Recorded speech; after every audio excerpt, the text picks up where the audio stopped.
El dios Pan no murió, pues cada campo muestra, al sonreír de Apolo, el desnudo de Ceres pecho. Ahí veréis un día que el inmortal de pronto, divino Pan retorna. No dio muerte a los dioses el triste Dios cristiano. Cristo es solo un Dios nuevo, tal vez el que faltaba. Aún Pan sigue dando el sonar de su flauta a los oídos de Ceres recostada en los campos. Son lo mismo los dioses, siempre claros y calmos, de eternidad repletos, despreciándonos siempre. Día y noche trayendo y cosechas doradas, sin hacerlo por darnos, día y noche y los trigos, sino por otra causa, azarosa y divina. De la traducción de Juan Barja y Juana Hinarejos, hay varias versiones, pero esta es muy llamativa, sobre todo por la musicalidad que ofrece este poema. Esta es una de las odas no publicadas de Ricardo Reis y sin embargo es una de las que más ha trascendido el tiempo. Quisiera que nos detuviéramos en esta figura de Pan, porque es el Dios que sobrevive en los bosques, es el Dios que se busca y el Dios que hay detrás de todas estas historias de brujas, como lo resalta Michelet en ese gran libro del siglo XIX de historia, basado en los anales franceses, que se llama La Bruja. Robert Graves describe a Pan como el viejo y desacreditado dios Arcadio, con patas de cabra, quien revela a Apolo el arte de profetizar. Es un dios que refleja el bosque y es el dios que se cuenta que cuando nació era tan feo porque tenía cuernos, barba, cola, patas de cabra, que su madre huyó asustada. Hermes lo llevó al Olimpo para divertir a los dioses. Algunos dicen que es hijo de Hermes, otros que es el hermano de Zeus, hijo de Crono y Rea, por ser este dios viejo. Y en Arcadia se habla de él como el cuidador de rebaños, propiamente el guardador de rebaños. De allí la cercanía también desde Ricardo Reis con su maestro Caeiro. Hay un guiño a Alberto Caeiro en la poesía general de Fernando Pessoa. Él cuidaba además manadas, colmenas y participaba en las fiestas de las ninfas, ayudaba a los cazadores a encontrar su presa, pero lo que más le gustaba a él era dormir. Era el dios de la pereza y cuando alguien venía a perturbar su sueño, él lanzaba un grito que se llama como el grito pánico o el grito de pánico, precisamente por ser el grito de Pan. La gente que lo escuchaba quedaba fría, quedaba congelada y se le ponían los pelos de punta. De allí que venga esta expresión del grito de pánico o las experiencias de pánico, porque quedan congeladas. Los dioses olímpicos utilizaban a Pan en su propio provecho, a pesar de que lo despreciaban porque era feo, porque era simple, porque era campesino, porque era un guardador de rebaños. Apolo, digamos, está en competencia con él y se dice que Hermes copió una flauta que se le cayó a Pan y dijo que él mismo la había inventado. Sí, él toma esta flauta, incluso se cuenta que hace réplicas y se las vende a Apolo. Pan está más relacionado con Dioniso que con Apolo, porque él toca la flauta en las fiestas dionisiacas y se levanta como parte del pueblo del dios de la música. Esto es interesante porque lo que hace Fernando Pessoa en este poema es rescatar a un dios que pareciera perdido, a un dios que pareciera olvidado, pero como también ciertos historiadores, el caso de Michelet, han destacado, este dios es el dios que sigue habitando aun cuando el paganismo murió. Se dice que el paganismo ha muerto porque el cristianismo lo mató y se dice que el cristianismo fue desplazando a este paganismo en la medida en que el cristianismo era una religión de moda en las ciudades, mientras que los campesinos, es decir, los pagani, los que vivían en las villas, en las aldeas o en el campo, por decir en el monte, seguían conservando las tradiciones. Las últimas huellas que quedan del paganismo son precisamente las huellas relacionadas con pan. Por esto es tan importante este poema. Este poema que resalta, contrasta dos dioses, el dios de los campesinos, el dios autóctono, profundamente autóctono de una religiosidad popular que ni siquiera hace parte del panteón de los dioses greco-romanos o griegos o romanos, que no siempre son iguales, frente a estas creencias de dioses tan arraigados en el humus, en el culto, en la cultura. Si recordamos que la cultura tiene que ver con aquellos que cultivan ciertos saberes como se cultiva la tierra, y que son saberes que vienen propiamente de la relación con la tierra. Se contrasta con el triste Dios cristiano, y se refiere a triste porque es el Dios que sufre. Desde la perspectiva de Ricardo Reis y en general de Pessoa, el pluralismo es aquel que permite la posibilidad de incluir todos los dioses, y en esto el paganismo destacaba, porque el paganismo es capaz de incluir dioses extranjeros y hacer mucho más grande el mundo de los dioses, porque todos los dioses son bienvenidos. ¿Cómo se pudo haber interpretado a Cristo en el mundo pagano? El mundo pagano lo aceptó, por ejemplo, con esta mención que se hace en Hechos 17, que Pablo está en Atenas, en el Areópago, y le dice a los atenienses: veo que ustedes son muy religiosos y yo vengo a anunciarles un Dios nuevo, el Dios que faltaba, es un altar desconocido.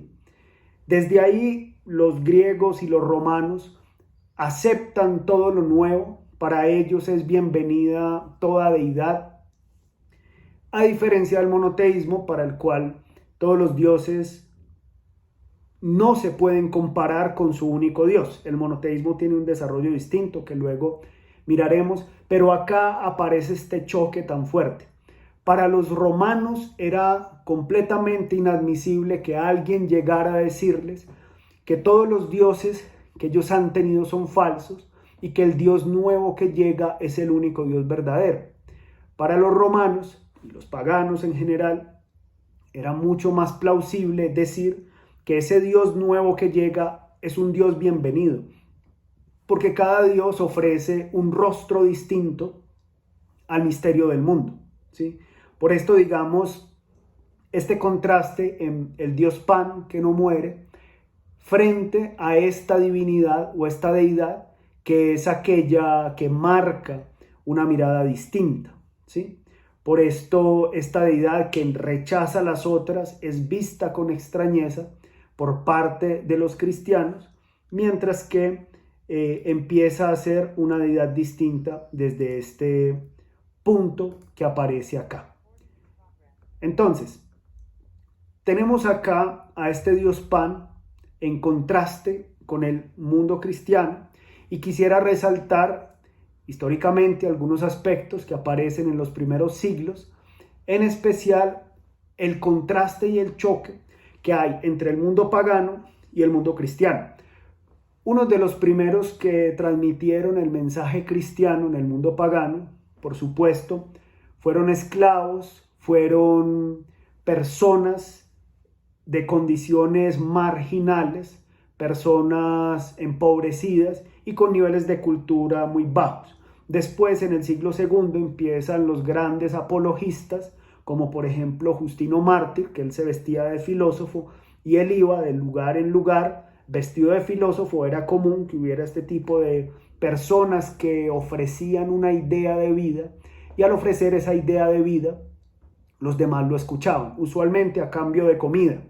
Esto era típico de itinerantes predicadores de formas de vida que no separaban mucho la filosofía de lo religioso, como ahora se hace a partir de la modernidad.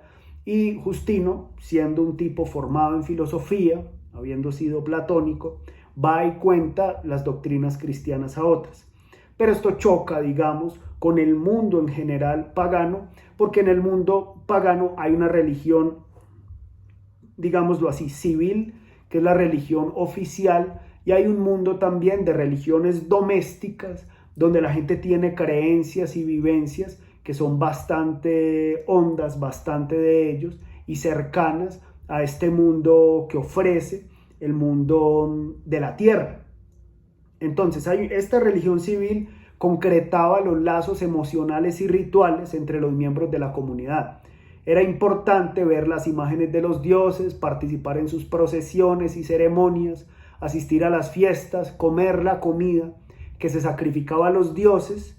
Eso eran signos de pertenencia al cuerpo cívico y religioso, y era una fuente de orgullo porque recordaban eventos y sitios en que los dioses ayudaban a las personas, ¿sí? El cristianismo abandona este legado, que era un legado emotivo, que era un legado adhesivo, como cuando nosotros le decimos a nuestros padres: mire, yo ya no pertenezco a la religión en la que usted me educó, y los padres, el padre, la madre, los abuelos se asombran mucho.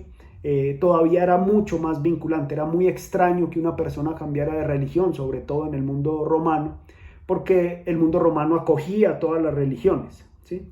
Entonces ahí hay un cambio importante, ¿sí? Por esto era muy valioso esta relación de la religión como memoria. Peter Brown, que es uno de los historiadores de la antigüedad tardía y comienzos de la Edad Media, dice en un libro que se llama El primer milenio de la cristiandad occidental: el conocimiento de los dioses y de todo aquello que les gustaba y no les gustaba solía ser objeto de la memoria social de cada lugar, mantenida viva gracias a una serie de ritos y gestos transmitidos de padres a hijos. En este sentido, la religión en general daba ritos, generaba unas miradas fuertes, profundas, y aquellos que rompían con ellas eran vistos como enemigos de esta religión. Tenemos, por ejemplo, a Celso, que es un filósofo pagano que se opone a este cristianismo que rompe, y tenemos también a Porfirio. Es interesante porque de Celso se conservan algunos fragmentos de debate con un filósofo cristiano, teólogo llamado Orígenes. De Orígenes se dice que es la mente que produjo el cristianismo más brillante en la antigüedad. De él se conserva poco, se conservan algunos fragmentos citados por otros, como por ejemplo se conservan también de los presocráticos, fragmentos citados por Aristóteles o por Platón. De Orígenes se conservan fragmentos, y en esos fragmentos se conservan fragmentos de Celso, porque la obra de Celso desapareció casi en su totalidad, quedan algunas cosas, y de Orígenes la misma iglesia mandó a quemar sus obras porque pensaban que era hereje. Orígenes tenía unas particularidades.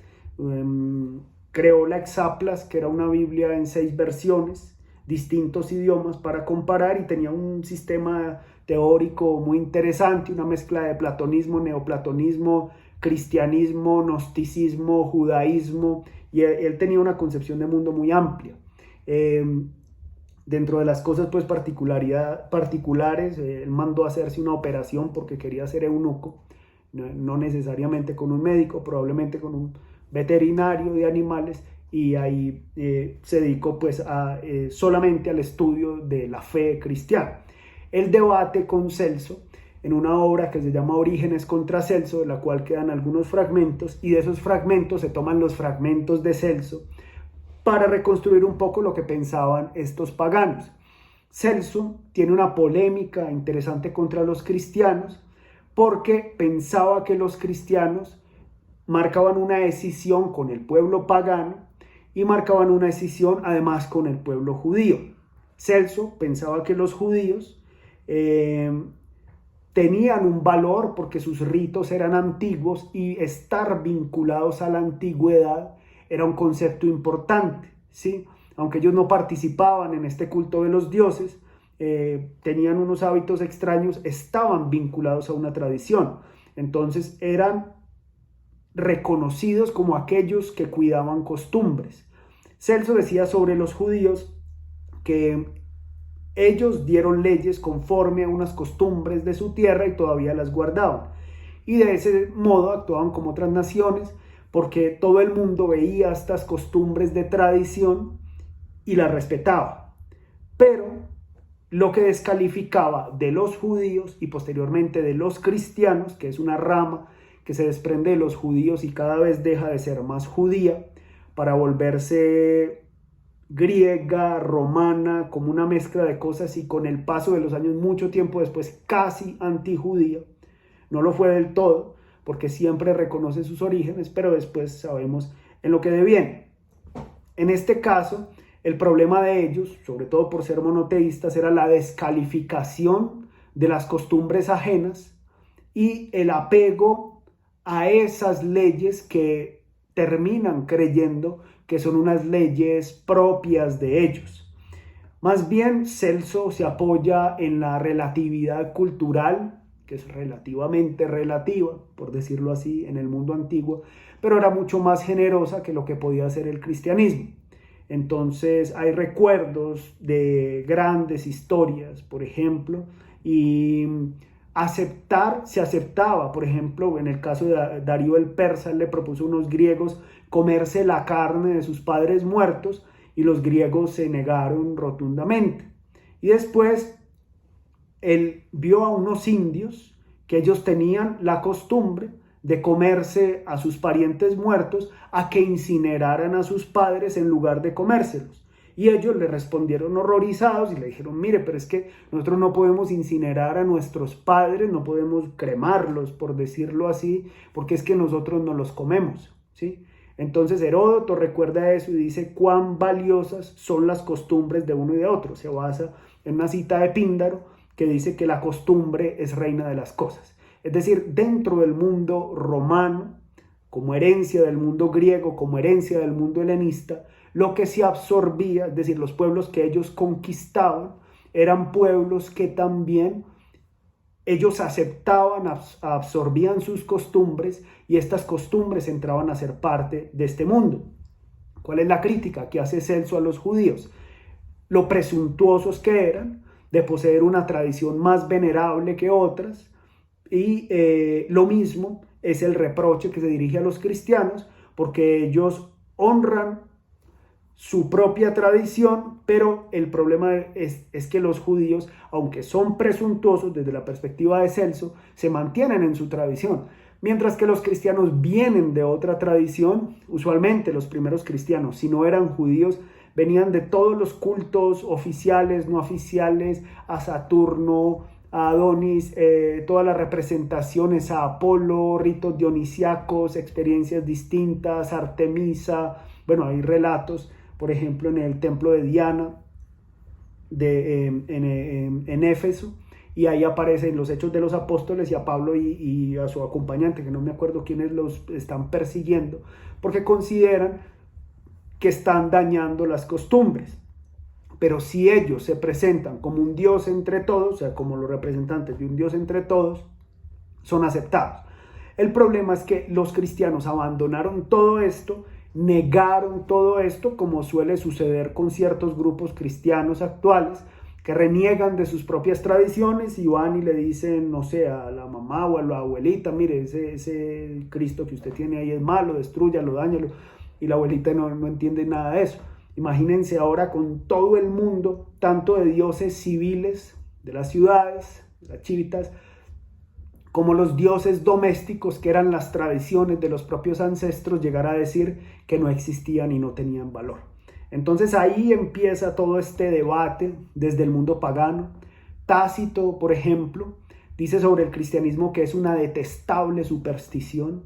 Suetonio, también historiador, dice que los adeptos del cristianismo eran personas llenas de supersticiones nuevas y malignas, y Plinio dice que es una novedad peligrosa, depravada y pertinaz. O sea, la desconfianza con los cristianos es que ellos rompían con las leyes de sus propias patrias, pero también de sus propias familias, y por esto se consideraba que ellos eran un peligro para la existencia no solo del Imperio Romano, si lo queremos ver como imperialismo, aunque también está muy reevaluado esto, porque siempre se pensó que el Imperio Romano era muy intolerante frente a los demás, pero en realidad los cristianos eran más intolerantes frente al imperio que lo que el imperio era frente a los cristianos. Se ha hablado incluso de grandes persecuciones.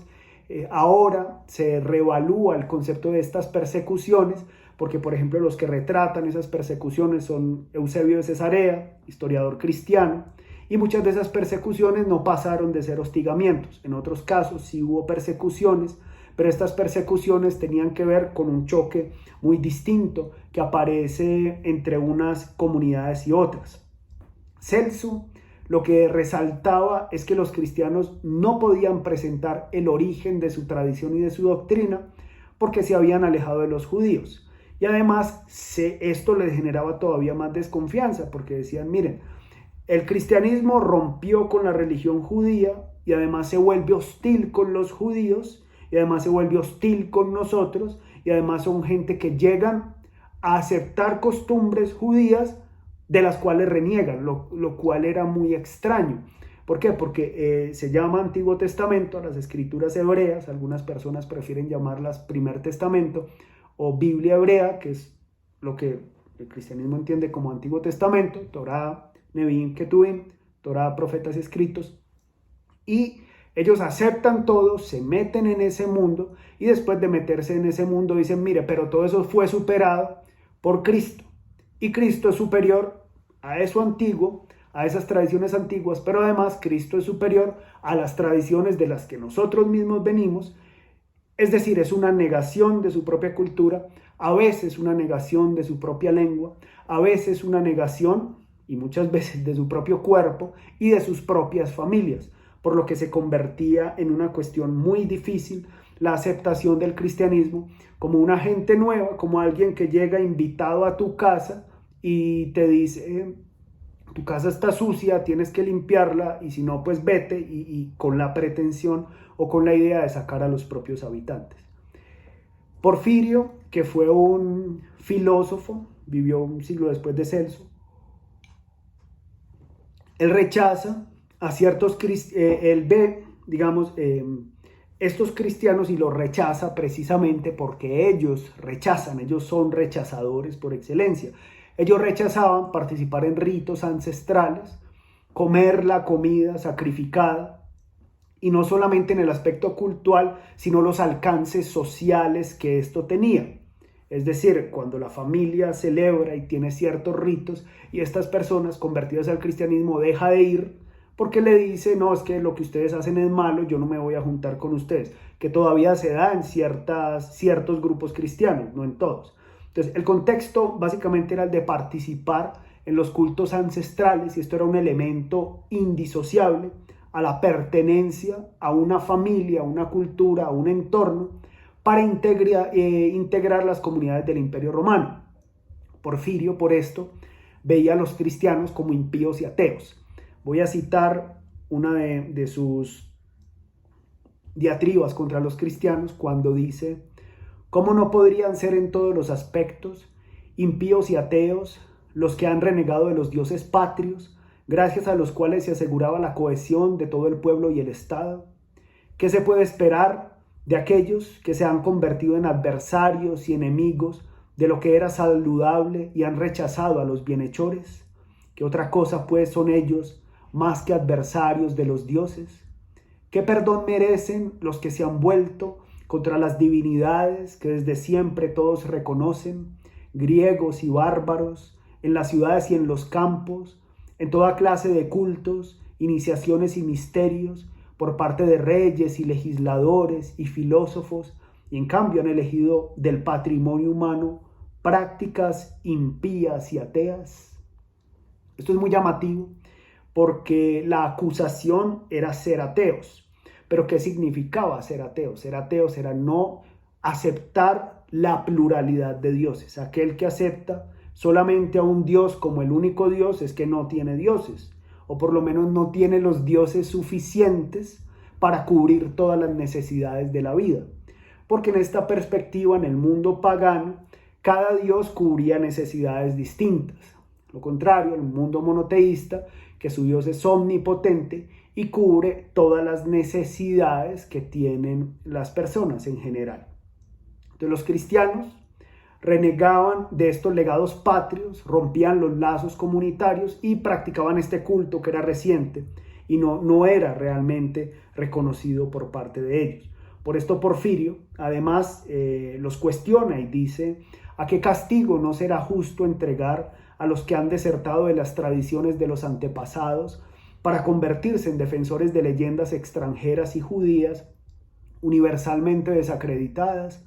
¿Cómo no es una perversidad y volubilidad extremas abandonar sin dificultad las instituciones patrias y adoptar con una fe irracional y no sometida a examen la facción de los impíos y de los enemigos de todas las naciones, sin confiar en el mismo Dios que es honrado entre los judíos, según las tradiciones al uso entre ellos, y trazar un sendero nuevo y solitario que no respeta ni las tradiciones de los griegos ni las de los judíos? En este sentido tenemos a Porfirio como un defensor de estas tradiciones locales que brindaban sentido social y que estaban en peligro debido al cristianismo que negaba esta forma de vínculos, ¿sí? De ahí que cuando Fernando Pessoa se refiere a este Dios Pan que no ha muerto, está ahondando en aspectos profundos del mundo pagano en contraste con el mundo cristiano, ¿sí? Ahí, digamos, aparece esta concepción del Dios y el Dios que contrasta con otros. El Dios Pan siguió, hubo mucho testimonio de él, terminó siendo la última imagen de la marginalidad de lo que antes era central para convertirse en una figura propiamente del bosque, propiamente del secreto, propiamente de lo oculto. Rabelais, por ejemplo, en el siglo XVI, sugirió que la muerte de Pan podía ser entendida más o menos como la muerte de Jesucristo, y él estableció un paralelo entre ambos eventos. El Dios Pan ha muerto y el Dios ha muerto, que también era una tradición que se cantaba en los himnos cristianos. No es una frase que se inventó Nietzsche, Hegel la menciona también, y Hegel se remonta a un himno de Lutero, y Nietzsche, que viene de esa tradición, se remonta a esto y rescata la idea de que el Dios ha muerto, basado en el Dios que ha muerto, Cristo. Pero lo que se decía es que el Dios que había muerto era el Dios Pan. Entonces el rescate es que el Dios Cristo ha muerto, pero el Dios Pan no ha muerto. De nuevo, este debate entre una figura que era marginal, que se convierte en central, como es Cristo. Cristo era el Dios sufriente de la gente marginal que se reunía en catacumbas. Las catacumbas eran unas zonas subterráneas y ellos se reunían con sus propios muertos, los cristianos, y por eso muchas iglesias tienen, si ustedes han visto, tienen adentro muertos enterrados. Incluso en pueblos o en Europa sobre todo, las iglesias están hechas con un patio, y en el patio hay un jardín, y en el jardín están enterrados sus muertos. Los cristianos originalmente hacían los cultos con sus propios muertos, y por eso repetían: anunciamos la muerte y proclamamos la resurrección en medio de los muertos. Comían la comida de la vida en medio de los muertos. Era marginal. Pero después sabemos que el imperio, sobre todo el emperador Constantino, que lo hemos mencionado, toma el cristianismo porque significa un solo Dios, un solo libro, una sola iglesia o institución o asamblea y una sola obediencia. Es muy fácil dominar y no estar dominando con unos imperios que se van dividiendo cada vez que le nacen hijos a un emperador. Por esto mismo, sobre todo pues cuando el imperio romano terminó convirtiéndose en una cuestión hereditaria, porque al comienzo no era del todo hereditaria el caso, sino que los hijos eran se adoptaba al hijo, eran hijos adoptivos. Entonces, digamos, Antonino Pío no es hijo de Adriano, ¿sí? Y Marco Aurelio no es hijo de Antonino, pero después sí empieza el asunto hereditario, incluso con el propio Marco Aurelio, que le da la herencia a su hijo Cómodo, y bueno, sabemos lo frustrante que pudo haber sido. Por lo contrario, el cristianismo se convierte en esta forma de un Dios marginal, volverse el centro. Los dioses centrales son desplazados, se deja de creer en ellos, no de una, pero poco a poco, y después de esto lo que pasa es que el único Dios, o uno de los pocos que sobreviven, es el Dios que la gente del campo conserva, que es este Dios Pan. Más adelante, ya siglo XIX, Chesterton dijo que la muerte de Pan marcaba el inicio de la teología cristiana, porque en la muerte de Pan está la resurrección de Jesús, que Pan muere y Jesús resucita. Pero Keats, que también es un poeta romántico, él celebra más bien al dios Pan en un poema que se llama Endymion como una potencia creadora de la poesía. De allí toda esta noción y este rescate de Pan, y de nuevo vuelvo a mencionar a Michelet en su libro La Bruja, porque Michelet lo que hace es contar cómo en el bosque se siguen celebrando tradiciones antiguas de conmemoración de la tierra, el toque de flauta y la imagen del dios del aquelarre, que es el dios de esta vida. De ahí pues todo este rescate que aparece ahí, tanto en Ricardo Reis como en Antonio Mora, este rescate que aparece del dios Pan, frente a este dios sufriente, que es un dios distinto, que es un dios que va desapareciendo, pero que también es necesario. En este caso, lo que se rescata es la necesidad de que haya un dios sufriente, como el Cristo, un Dios necesario para el mundo romano, un Dios que acompaña a los hombres, a las mujeres y a los pobres, porque Cristo es el Dios de los pobres, a diferencia de otros dioses que están llenos de riqueza. Pero al poner al Dios de los pobres como el único Dios de todos, termina convirtiéndose a ese Dios de los pobres ya no en un Dios de los pobres, sino en el Dios de los ricos y el Dios de todos, del imperio, por lo que se transforma absolutamente toda esta noción. Entonces, de ahí el rescate que aparezca en estos dioses. Si nosotros vemos, los dioses en la poesía de Ricardo Reis no son los entes metafísicos que parecieran esconderse detrás de las doctrinas que nosotros entendemos por metafísica cristiana y pensamos en los dioses como si fueran reales. Estos dioses no necesariamente son reales, aunque Ricardo Reis sí los asume, pero tampoco él mismo y Antonio Mora lo reflejan, tampoco son irreales. Son la trascendencia de todo lo inmanente, son el instante, son el nombrar lo que pasa o son el pasar que se va nombrando. Es la forma que se tiene para hablar de estas experiencias que son irrepetibles. Entonces Ricardo Reis habla de los dioses y se refiere, incluso él cita a Epicuro, que habla cuando se habla de los jardines, y es capaz de evocar una poesía escrita en el siglo XX, pero evoca también los primeros siglos. Entonces ya no estamos en el primer siglo, en el segundo siglo, sino que se atraviesa un mundo, porque es una poesía que atraviesa los tiempos, ¿sí? Estos dioses hacen y forman características de una cultura.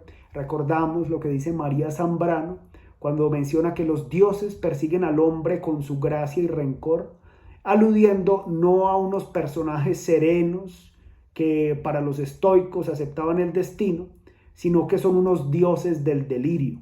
Estos dioses de Ricardo Reis ya están domesticados, son unos dioses de la calma, son unos dioses de la aceptación, son unos dioses que incluso trascienden el mundo de los sueños y son unos dioses bastante marcados por una línea apolínea, en el sentido de Nietzsche me refiero, para separar esa entidad indistinta de la pesadilla y el sueño, para darle una identidad concreta, definida, marcada y una forma de señalar los límites.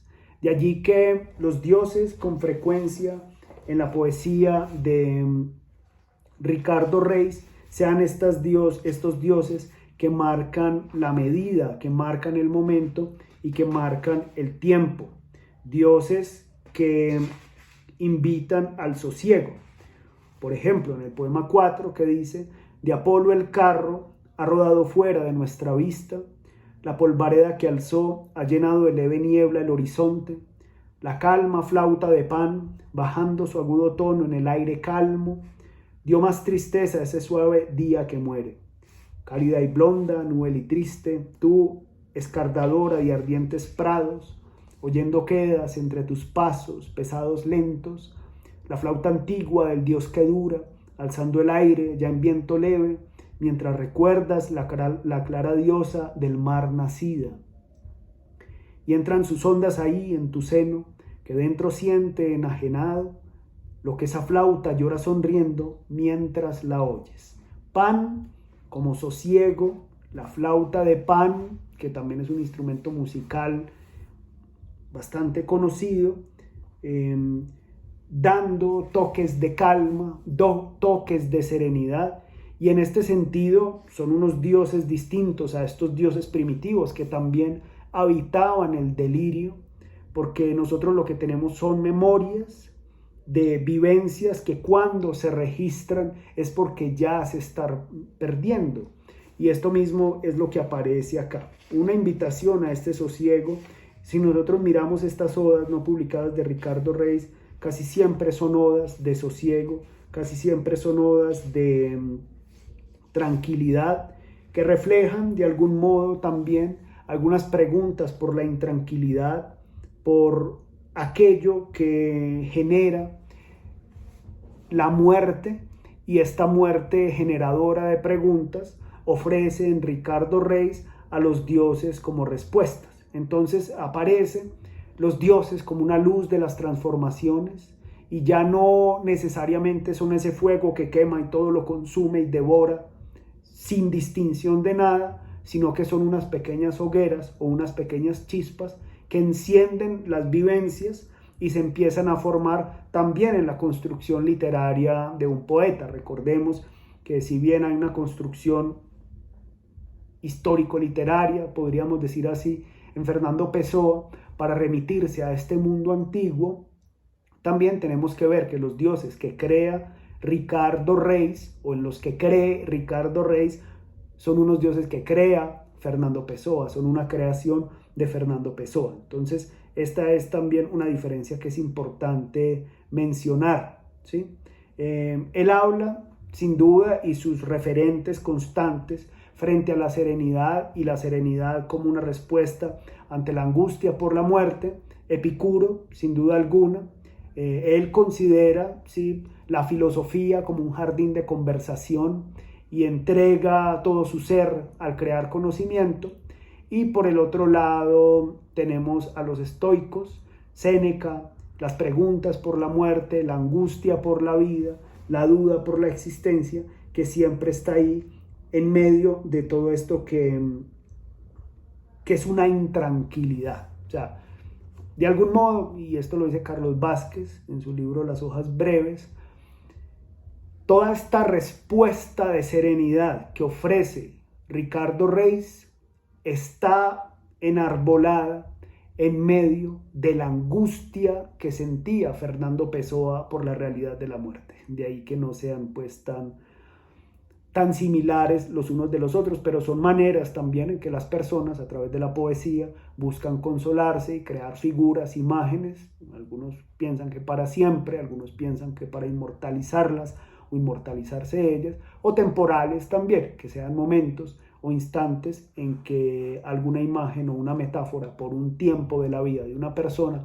ofrece determinado consuelo y después es necesario la creación de otra metáfora.